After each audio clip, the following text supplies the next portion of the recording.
నమస్కారం city news కి స్వాగతం। ప్రతి సోమవారం కలెక్టరేట్ లో జరిగే ప్రజా సమస్యల పరిష్కార వేదికలో కేంద్ర సహాయ మంత్రి పెమ్మసాని చంద్రశేఖర్ పాల్గొన్నారు। కలెక్టరేట్ లో జరిగిన గ్రీవెన్స్ లో మంత్రి పెమ్మసాని చంద్రశేఖర్ పాల్గొన్నారు। ప్రజలు ఎదుర్కొంటున్న సమస్యలను త్వరితగతిన పరిష్కరించాలని అధికారులను ఆదేశించారు। అనంతరం పలువురు కక్షిదారులతో మాట్లాడి వారి సమస్యలను తెలుసుకుని సంబంధిత అధికారులకు ఆదేశాలు జారీ చేశారు। అనంతరం మంత్రి పెమ్మసాని చంద్రశేఖర్ మీడియాతో మాట్లాడారు। రాష్ట్ర ప్రభుత్వం ప్రతిష్టాత్మకంగా తీసుకుని ఈ పరిష్కార వేదిక నిర్వహిస్తుందని అన్నారు। ఎక్కువగా భూములకు సంబంధించిన ఫిర్యాదులే వస్తున్నాయని వివరించారు। గ్రీవెన్స్ కు వచ్చిన ఫిర్యాదులు దాదాపు అన్ని పూర్తి చేయాలని అధికారులను ఆదేశించామని వెల్లడించారు। మరోసారి కలెక్టరేట్ కు వచ్చి కేవలం అధికారులతోనే సమీక్ష నిర్వహిస్తామని చెప్పారు। గత 5 ఏళ్ల వైసీపీ పాలన సరిగ్గా లేక అధికారులు మొద్దు నిద్రలో ఉన్నారని అన్నిటినీ సరిచేస్తామని చెప్పారు। ఎన్ని వీలైతే అంత మ్యాక్సిమం సాల్వ్ చేసే విధంగా చేయమని అధికారులందరినీ ఆదేశించాం। అదేవిధంగా ఇది పబ్లిక్ అందరూ ఉన్నారు, ఈ రోజున ఇన్కన్వీనియన్స్ అవుతుందని ఎక్కువ రివ్యూ తీసుకోలేదు। ఇంకోసారి విడిగా వచ్చి అధికారులందరినీ ఇంకోసారి వాళ్ళ మాత్రమే కూర్చోబెట్టి మాట్లాడి ఈ పెండింగ్ ఇవన్నీ కూడా 1 by 1 వెళ్తాం। వెళ్ళి సాధ్యమైనంత వరకు పేద ప్రజలు, ఇక్కడికి వచ్చే వాళ్ళందరూ సామాన్య ప్రజలు, వాళ్ళకి సాధ్యమైనంత తక్కువ ఇబ్బంది ఉండే విధంగా, తక్కువ సార్లు ఇక్కడికి వచ్చే విధంగా, ఫాస్ట్గా ప్రాబ్లం సాల్వ్ అయ్యే విధంగా చేయడంలో భాగమే ఇలాంటి ఈరోజు సడన్ విజిట్। Thank you. అదేనమ్మా, ఇప్పుడు ఇందులో సమస్య యాంగిల్లో వెళ్ళాలి। ఒక్కొక్కళ్ళు ఏంటంటే కుటుంబాలు ఎప్పుడో మా తాతలతో మాకు రాసి ఇచ్చారంటారు స్థలం, ఇప్పుడు నేనే విన్నాను మా తాతగారు ఇచ్చారంటారు। డాక్యుమెంట్లు ఉన్నాయంటే డాక్యుమెంట్లు లేవు సార్, మేము మాటల్లో అనుకున్నాం, పాస్ పుస్తకాల్లో ఉంది, రిజిస్ట్రేషన్ ఏమో వాళ్ళ పేరు మీద ఉంది, వాళ్ళు మా మీద దౌర్జన్యం చేస్తా అన్నారు। ఇది ఒక రోజుతో తేలేటువంటి విషయం। ఇలాంటివి దీనికే కోర్టులు ఇన్ని రోజులు పడుతున్నాయి। కోర్టు సిస్టమ్స్ కనుక ప్రాపర్గా ఉంటే మనకి ఎంత ఇబ్బంది ఉండదు। ఇలా కేస్ బై కేసెస్ మీద కొన్ని డిలే అవుతున్నాయి। కొన్ని చోట్ల ఎక్కడన్నా అధికారుల నిర్లక్ష్యం ఉంటే అట్లాంటి వాటిల్లో మేము సాల్వ్ చేయగలిగే కొన్ని ఉంటాయి। కూటమి ప్రభుత్వం విద్యా వ్యవస్థలో సమూల మార్పులు తెచ్చేందుకు కృషి చేస్తుందని ఎమ్మెల్యే నసీర్ అహ్మద్ తెలిపారు। విద్యా సంస్థలో మౌలిక వసతుల కల్పనకు చిత్తశుద్దితో పనిచేస్తుందని ఆయన చెప్పారు। మంత్రి నారా లోకేష్ చొరవతో విద్యా సంస్థలో అన్ని వసతులు కల్పిస్తున్నట్లు ఎమ్మెల్యే నసీర్ అహ్మద్ తెలిపారు। ఉమెన్స్ కళాశాలలో నూతనంగా నిర్మించిన టాయిలెట్స్ ను ఆయన ప్రారంభించారు। విద్యార్థులకు ఎక్కడా అసౌకర్యం కలగకుండా అన్ని చర్యలు తీసుకుంటున్నట్లు ఎమ్మెల్యే చెప్పారు। అదేవిధంగా నూతన భవనాన్ని నిర్మించనున్నట్లు, ప్లే గ్రౌండ్ ను ఆధునీకరించనున్నట్లు తెలిపారు। విద్యార్థులు చక్కగా చదువుకొని రాణించాలని కోరారు। కార్యక్రమంలో కార్పొరేటర్ పోతురాజు సమత, ప్రిన్సిపల్ సునీత తదితరులు పాల్గొన్నారు। రాష్ట్రంలో కూటమి ప్రభుత్వం ఏర్పడ్డ తర్వాత విద్యా వ్యవస్థలో సమూలమైనటువంటి మార్పులు తీసుకొని రావడంతో పాటు ప్రతి ఒక్క విద్యా సంస్థలో కూడా ప్రైవేటుకు ధీటుగా సదుపాయాలు కల్పించాలనేటువంటి లక్ష్యంతో ముందుకు సాగుతున్నటువంటి పరిస్థితున్నాయి। అందులో భాగంగా పెండింగ్లో ఉన్నటువంటి టాయిలెట్స్ని గత 6 నెలల ముందు ఇక్కడికి విజిట్ చేసినప్పుడు అసంపూర్తిగా ఉన్నటువంటి బిల్డింగ్ని పూర్తి చేయాలని చెప్పి ప్రిన్సిపల్ సునీత గారు, అలాగే ఆర్ఐ గారు, మిగతా స్టాఫ్ అందరూ కూడా కోరడంతో వీళ్ళకు ఉన్నటువంటి college development fund, college tuition ఫీజులో ఉన్నటువంటి ఫండ్ని యూటిలైజ్ చేసుకునేటువంటి విధంగా గౌరవ మంత్రివర్యులు నారా లోకేష్ గారి దృష్టికి తీసుకుని వెళ్ళి పర్మిషన్ తీసుకొని రావడం జరిగింది। ఒక 6 నెలల్లోనే దాదాపు బిల్డింగ్ కూడా పూర్తయి ఈరోజు ఇనాగ్రేట్ కూడా చేసుకోవడం। గ్రౌండ్ దీన్ని కూడా వెంటనే రాబోయేటువంటి ఒక 15 to 20 డేస్లో దీని మీద ఒక ఈ గారి దగ్గర ఒక ఎస్టిమేట్స్ తీసుకొని ఎంత అవుతుందో తప్పకుండా ఆ ఫండ్స్ను కూడా తీసుకొని వచ్చేటువంటి కార్యక్రమం చేస్తాం। కంప్లీట్ చేయించండి, కొంచెం పైనుంచి ఫండ్ రిలీజ్ చేయించండి అని మన ఎమ్మెల్యే గారు కూడా వెంటనే లోకేష్ బాబు దగ్గర నుంచి శాంక్షన్ చేయించడం జరిగింది। ఆ అమౌంట్ 10 లక్షల రూపాయల దాకా। ఆ అమౌంట్తో ఈరోజు చాలా చక్కగా మోడర్న్గా కూడా టాయిలెట్స్ అనేది నిర్మించారు।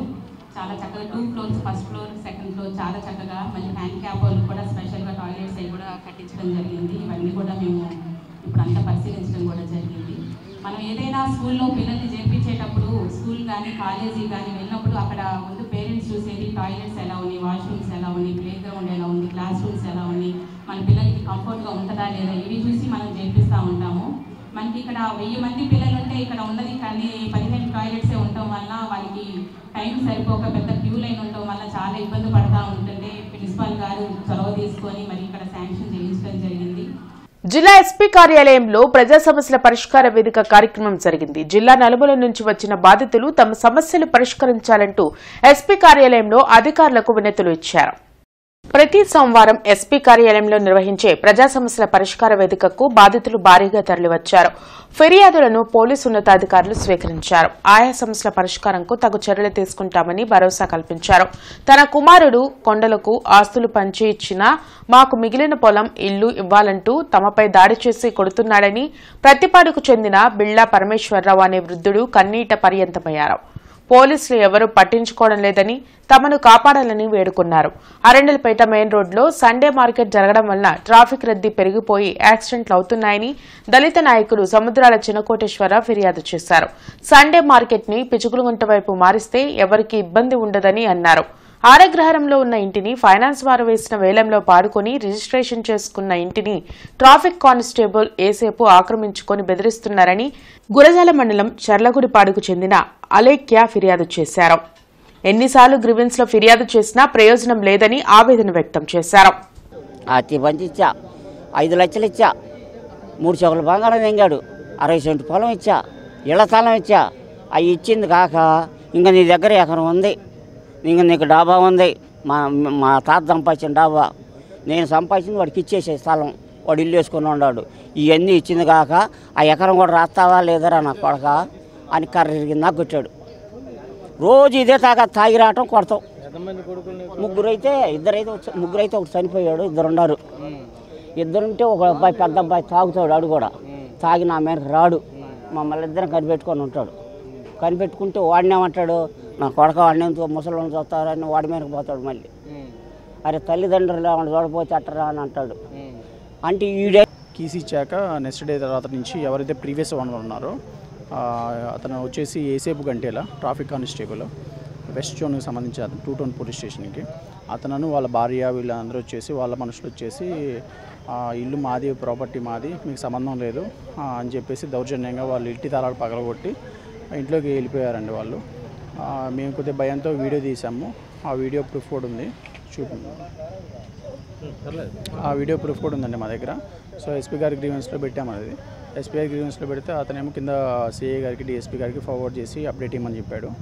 దాదాపు 4 రోజుల నుంచి తిరుగుతున్నామండి. 4 రోజుల నుంచి తిరిగినాక మాకేం అప్డేట్ లేదు.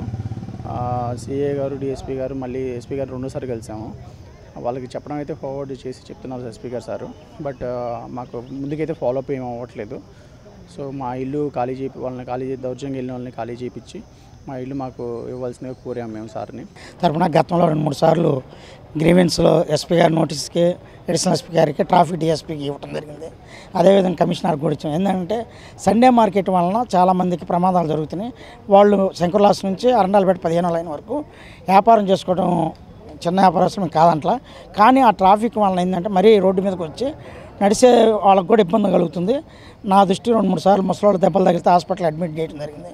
దాన్ని కమిషనర్ దృష్టి తీసుకు మారుద్దామన్నారు. సేమ్ టైం ఇప్పుడు కమిషనర్ కూడా ఎస్పీ గారి నోటీస్కి ఇచ్చి లెటర్ ఇచ్చినామంటే నేను అది వచ్చి మేడం గారికి ఇచ్చాను, ఎస్పీ గారి నోటీస్కి కూడా ఇచ్చాము. కాబట్టి సండే మార్కెట్ అనేది పిసుకలగుంట వైపు మారిస్తే ఎవరికి ఇబ్బంది ఉండదు, ప్రశాంతంగా ట్రాఫిక్ కూడా ఉండదు. కాబట్టి దీన్ని ప్రజలకి అందరికి కూడా ఇబ్బంది లేకుండా బాగుంటుందని ఈ విషయాన్ని ఎస్పీఆర్ నోటీస్కి తీసుకురావడం జరిగింది. విశాఖ ఉక్కు కర్మాగార ప్రైవేటీకరణ ఉపసంహరించుకోవాలంటూ విశాఖ ఉక్కు పరిరక్షణ వేదిక ఆధ్వర్యంలో కలెక్టరేట్ ఎదుట ధర్నా నిర్వహించారు.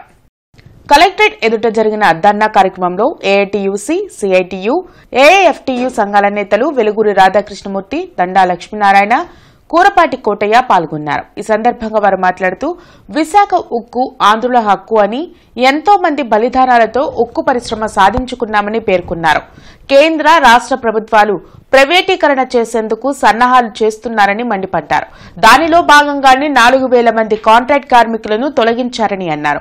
వెంటనే తొలగించిన కార్మికులను ఉద్యోగంలో చేర్చుకొని విశాఖ ఉక్కు కర్మాగారం ప్రైవేటీకరణ అంశం ఉపసంహరించుకోవాలంటూ డిమాండ్ చేశారు. ఈ కార్యక్రమంలో మేడా హనుమంతరావు, ఆకిటి అరుణ్ కుమార్, జంగాల చైతన్య, ఆదిని కల్సన్ తదితరులు పాల్గొన్నారు. ఆంధ్రప్రదేశ్ ప్రభుత్వానికి తెలుసు విశాఖ ఉక్కు ఫ్యాక్టరీని ప్రైవేటీకరణ చేయబోము అని చెప్పి ప్రకటనలు చేస్తూ ఉన్నారు. కానీ వాస్తవంగా అది ప్రైవేటీకరణ దిశగా వెళ్తూ ఉంది. వర్కర్స్ని తీసేయటం అనేటువంటి దుర్మార్గం. వచ్చినటువంటి 11,000 కోట్ల రూపాయల ప్యాకేజ్ కాదు అది, రుణం. ఆ రుణం దాన్నైనా సక్రమంగా ఉపయోగించకుండా, కాంట్రాక్ట్ కార్మికులకు ఇవ్వాల్సినటువంటి వేతనాలు ఇవ్వకుండా, అర్ధవేతనాలు ఇచ్చి నడుపుతూ కాంట్రాక్ట్ కార్మికులకు ద్రోహం చేస్తూ ఉన్నారు. ఈ విశాఖ ఉక్కు ఫ్యాక్టరీని కాపాడుకోవటానికి కార్మిక సంఘాలు ఇప్పటికి అనేక పోరాటాలు చేసినాయి. అన్ని రకాల పోరాటాలు చేసినప్పటికీ, అన్ని రాజకీయ పార్టీలు కోరుకుంటున్నప్పటికీ, శాసనసభ కూడా తీర్మానం చేసినప్పటికీ ప్రైవేటీకరణ మాత్రం ఆగటం లేదు. కాబట్టి ఇది అప్రజాస్వామికం, ప్రజా వ్యతిరేకం, ఆంధ్రప్రదేశ్ ప్రజల యొక్క మనోభావాలకు వ్యతిరేకంగా ఉండటం అనేటువంటిది దీన్ని వ్యతిరేకిస్తున్నాం. ప్రధానంగా విశాఖ ఉక్కు ప్రైవేటీకరణ కాకుండా ఉండాలంటే కేంద్ర ప్రభుత్వమే చర్యలు తీసుకోవాలి. ప్రైవేటు సంస్థలకి సొంత గనులు ఇస్తున్న ఈ కేంద్ర ప్రభుత్వం రాష్ట్రానికే తలమానికంగా ఉన్న విశాఖ ఉక్కుకు మాత్రం సొంత గనులు కేటాయించకపోవటం వల్లే ఈరోజు విశాఖ ఉక్కు తీవ్రమైన పరిస్థితుల్లో ఏర్పడింది. కాబట్టి సెయిల్లో విలీనం చేయాలని, ప్రైవేటీకరణ ఆపాలని చెప్పేసి ఈ పోరాటం కొనసాగుతుంది. ఇప్పటికైనా సరే రాష్ట్ర ప్రభుత్వం కేంద్ర ప్రభుత్వంతో సంప్రదించి విశాఖ ఉక్కు ప్రైవేటీకరణ ఆపే విధంగా చర్యలు తీసుకోవాలని చెప్పేసి చంద్రబాబు నాయుడు గారిని ఈ సందర్భంగా డిమాండ్ చేస్తున్నాం. వల్లభనేని వంశీని వైద్య పరీక్షల నిమిత్తం పోలీసులు జీజీహెచ్కు తీసుకువచ్చారు. శ్వాసకోశ సంబంధిత సమస్యలతో ఇబ్బంది పడుతున్న వల్లభనేని వంశీని జీజీహెచ్కు తీసుకొచ్చారు. నకిలీ ఇళ్ల పట్టాల కేసులో రిమాండ్ ఖైదీగా ఉన్న వైసీపీ నేత వల్లభనేని వంశీ అస్వస్థతకు గురికావడంతో కంకిపాడు ఆసుపత్రిలో వైద్యం అందించిన పోలీసులు మెరుగైన వైద్యం కోసం గుంటూరు జీజీహెచ్కు తరలించారు. తన భర్తకు ఆరోగ్యం సరిగ్గా లేదని తనను ఎమర్జెన్సీ రూంలోకి పంపించమని పోలీసులు వేడుకున్నా వంశీ భార్యను రిమాండ్ ఖైదీగా ఉన్నారు కాబట్టి అనుమతించలేమని పోలీసులు చెప్పారు. వైద్య పరీక్షల అనంతరం పోలీసు వాహనంలో విజయవాడకు ఆయన్ని తరలించారు.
చెప్పడం జరిగింది. తెలుసుకుని ఆమె వచ్చేలోపుకి ఆయన లోపల తీసుకెళ్ళి మరి ఏం టెస్టులు చేశారో ఏంటో ఆమెకు కూడా తెలియకుండా మరి ఆమెని దాదాపుగా గంటన్నర బయట నుంచోబెట్టి ఆయన గురించి అసలు ఆమె అడుగుతుంది ఒకటే, అసలు ఎందుకు తీసుకొని వచ్చారు, ఏ పరిస్థితిలో తీసుకొని రావాల్సి వచ్చింది అని చెప్పి అడగడం జరిగింది. అలాగే ఆమె కోర్టు నుంచి కూడా ఆర్డర్స్ తీసుకొని రావడం, ఈయనకి మరి టెస్టులు చేయాలి, ఈ టెస్ట్ చేయాలి, స్లీప్ టెస్ట్ చేయాలని చెప్పి జీజీఎస్లో అవైలబుల్ ఫెసిలిటీ ఉందని తీసుకొని వచ్చారు. కానీ ఇక్కడ ఆ ఫెసిలిటీ లేదు. ఇక్కడికి వచ్చి మరి ఈసీజీ అలాగే న్యూరాలజీ డాక్టర్ని తీసుకొని వచ్చి జస్ట్ చూయించడం జరిగింది. మరి ఏ విధంగా ఈ గవర్నమెంట్ కానీ లేకపోతే అధికారులు కానీ ఒక ప్రాణానికి నిర్లక్ష్యం వహిస్తున్నారో చూస్తూ ఉన్నాము. ఇతను రెగ్యులర్ పేషెంట్ కాదు, ఆయన విజయవాడ నుంచి వచ్చారు. ఇప్పుడు ఆమె చూడాలనుకుంటే విజయవాడ సబ్ జైలు ఉంది, అక్కడ అదాలత్ ఇస్తారు. ఆవిడకి భార్యని ఎలా గంట సేపు మాట్లాడుకోవచ్చు, అక్కడ వాళ్ళు చూసుకోవచ్చు. ఇక్కడ వచ్చేసి ఇక్కడికి వెళ్తామని 20 మంది కార్యకర్తలు ఇచ్చి మేము రెగ్యులర్ పేషెంట్స్ ఇబ్బంది పడతారు కదండి, ఎన్ని చూసుకోవాలి కదా. మేము అది చూడకుండా పంపించేస్తే ఆ రెగ్యులర్ పేషెంట్స్ కంప్లైంట్ చేస్తే ఎవరు బాధ్యులు చెప్పండి. డాక్టర్స్ కూడా ఏమంటారు, పోలీసులు సరిగ్గా తీసుకోలేదు అంటారు.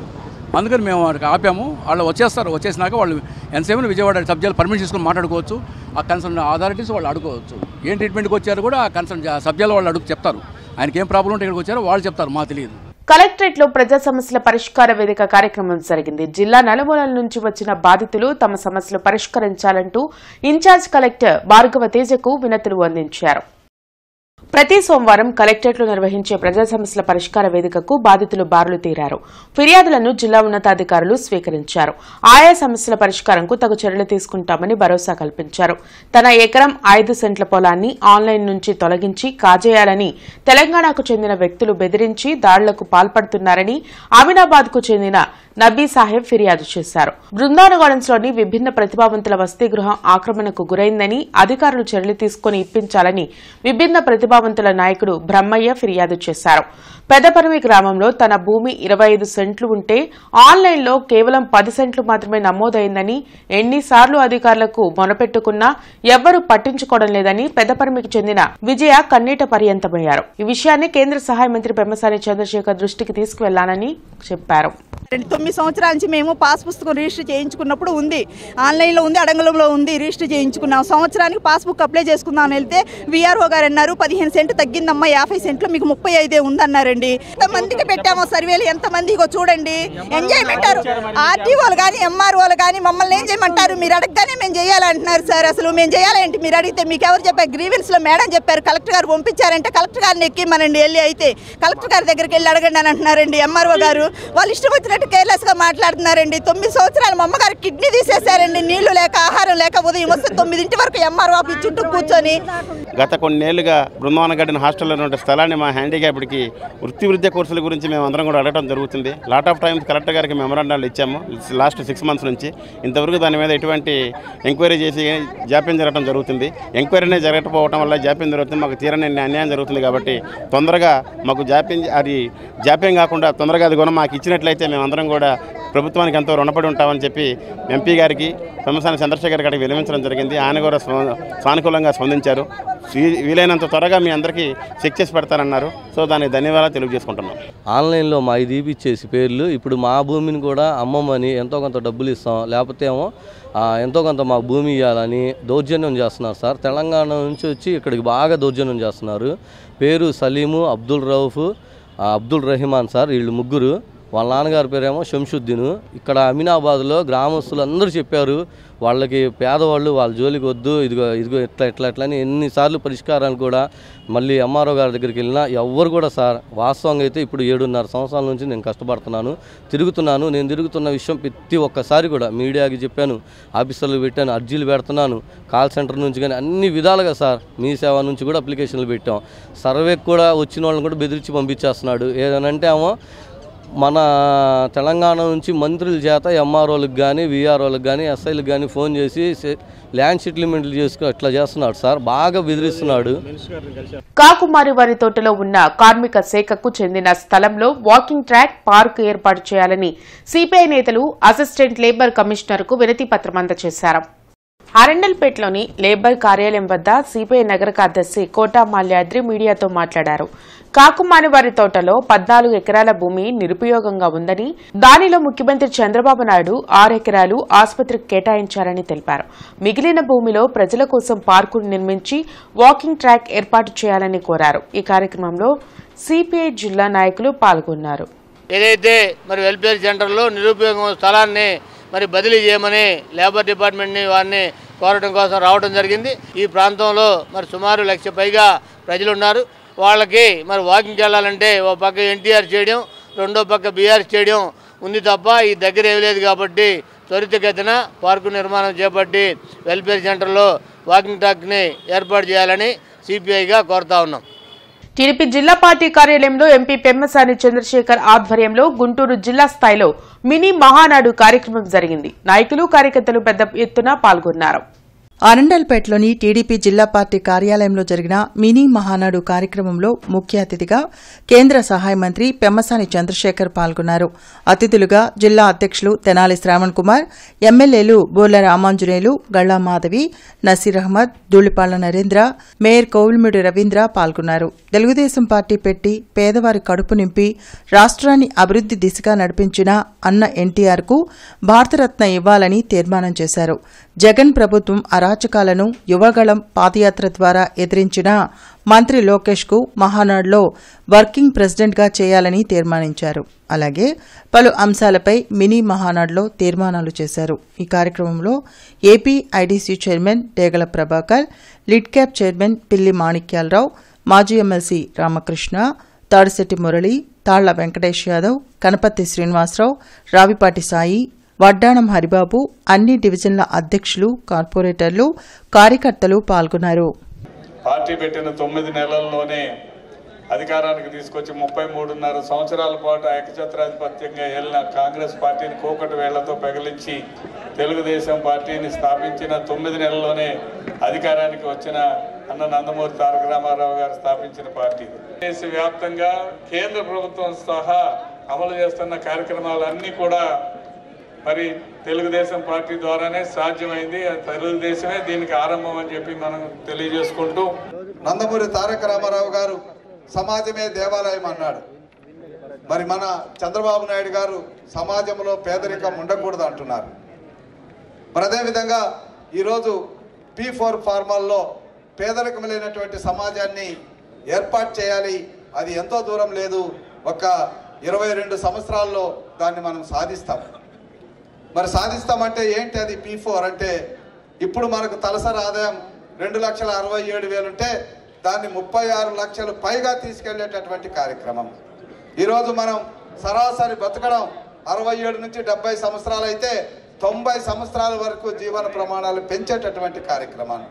మరి నేటిని పరిరక్షిస్తూనే రేపటి కోసం అహర్నిశలు కష్టపడుతున్న నారా చంద్రబాబు నాయుడు గారికి, ఆయనకి బలంగా ఊతంగా ఉంటున్న ప్రతి ఒక్క కార్యకర్తకి శిరస్సు వంచి పాదాభివందనం చేస్తున్నాను ఈ సభాముఖంగా.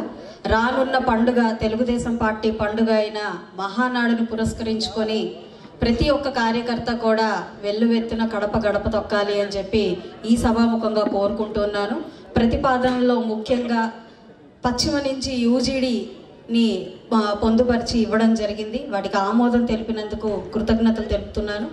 వేలాది మంది రాజకీయాల్లోకి వచ్చిన తర్వాత పార్లమెంట్ గడప కూడా తాకలేనటువంటి మైనార్టీలలో లాల్జాన్ బాషా లాంటి ఒక మహానుభావుడిని ఎంపీ చేసినటువంటి ఘనత కూడా తెలుగుదేశం పార్టీదే. ఆనాటి నుంచి నేటి వరకు ఎన్ని ఇబ్బందులున్నా, ఎన్ని రకాలుగా ఒత్తిళ్లు వచ్చినా ఇచ్చినటువంటి మాట ప్రకారం, సిద్ధాంతం ప్రకారం తెలుగుదేశం పార్టీ మైనార్టీలకు వెన్నుదన్నుగా నిలుస్తున్నటువంటి పరిస్థితులు ఈరోజు మనందరం కూడా ఆలోచించుకోవాల్సినటువంటి అవసరం ఉంది. 2014-19 మధ్య ఉన్న కాలంలో కూడా ఆ రోజు జగన్మోహన్ రెడ్డి గారు మన వాళ్ళకి, కార్యకర్తలకి, పనులు చేసిన వాళ్ళకి డబ్బులు ఇవ్వాల్సిన అవసరం ఉంటే వాటిని డబ్బులు ఇచ్చినట్టు రాయటం మూలన చాలా మందికి ఇవాళ్ళకి కోట్ల రూపాయలు డబ్బులు రాలేదు. దయచేసి మీ పరపతిని కేంద్రంలో ఉపయోగించి, రాష్ట్రంలో ఉపయోగించి 2014-19లో ఇవాళ కూడా, ఎందుకంటే మనం అధికారం వచ్చి ఇంకా వచ్చే నెలకి జూన్కి సంవత్సర కాలం అవుద్ది. సంవత్సరం కాలం అయినా కూడా ఇవాళకి మన బిల్లులు రాని పరిస్థితి ఉందనేది ఒక్కసారి ఆలోచన చేయాలి. ఆ విధంగా మీ పరపతిని ఉపయోగించి 14-19 మధ్య రావాల్సిన పెండింగ్ బిల్లులు ఏవైతే ఉన్నాయో అవి కేంద్రం నుంచి ఇస్తారా, రాష్ట్రం నుంచి ఇస్తారా మాకు తెలియదు, కానీ కార్యకర్తలకి చేసిన పనులకి వెంటనే డబ్బులు ఇచ్చే విధంగా చేయాలని చెప్పి, ఆ విధంగా తీర్మానం చేయాలని చెప్పి కూడా నేను జిల్లా పార్టీ అధ్యక్షుల వారిని కోరుతా ఉన్నాను. ఇవి ఇప్పటి వరకున్న వార్తా వివరాలు. మరికొన్ని వార్తా విశేషాలతో మళ్ళీ కలుద్దాం. అంతవరకు సెలవు. నమస్కారం.